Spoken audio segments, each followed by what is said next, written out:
तो याद कीजिए वो पंक्ति जो है,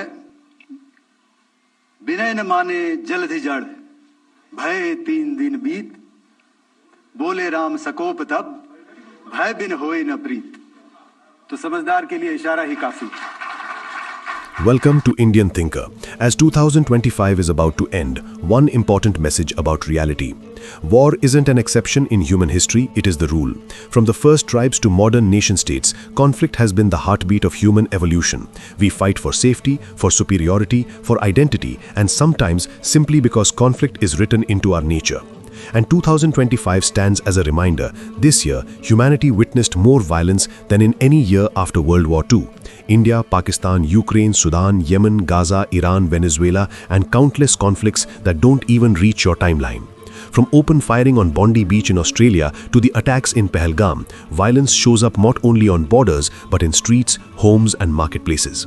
It doesn't matter whether you're a nation or an individual, one truth remains unchanged. If you want to survive, you must learn how to fight, in whatever form. Weapons aren't always metal. Sometimes the sharpest weapon is your knowledge, your awareness, your discipline, your mindset. If your mind is blunt, your chances of survival fade faster than your dreams. History has never been kind to the unarmed, physically or mentally. The prophets who dropped their arms vanished from the earth, while those who held on, not just to weapons, but to willpower, reshaped the world. In every attack, every raid, every burst of violence, those who were prepared survived. Those who didn't know how to fight back didn't make it. So whether you like war or hate war doesn't matter. War is inevitable because survival demands conflict. Peace is not humanity's default state. Peace is only a pause between battles, and the price of peace is preparation for war. And now, as a new year approaches, let me remind you of something people don't want to hear.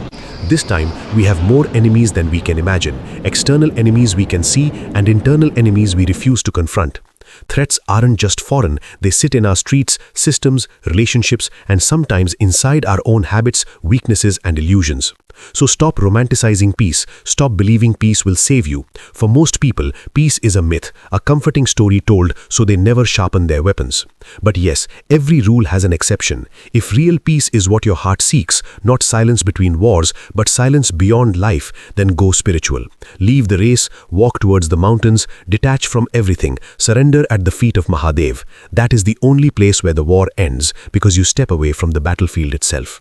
But if you choose a normal life with dreams, ambitions, responsibilities, ego, reputation, and love, then accept the truth. Your life is war.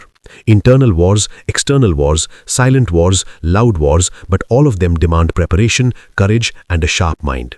If you want peace while living, you must fight. If you want peace beyond living, you must renounce.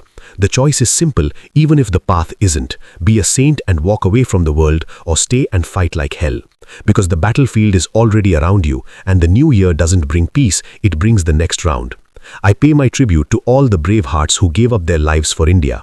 Jai Hind. In the end, I pay my solemn homage to my 5 fallen colleagues and brothers from the armed forces and civilians who have tragically lost their lives in Operation Sindoor.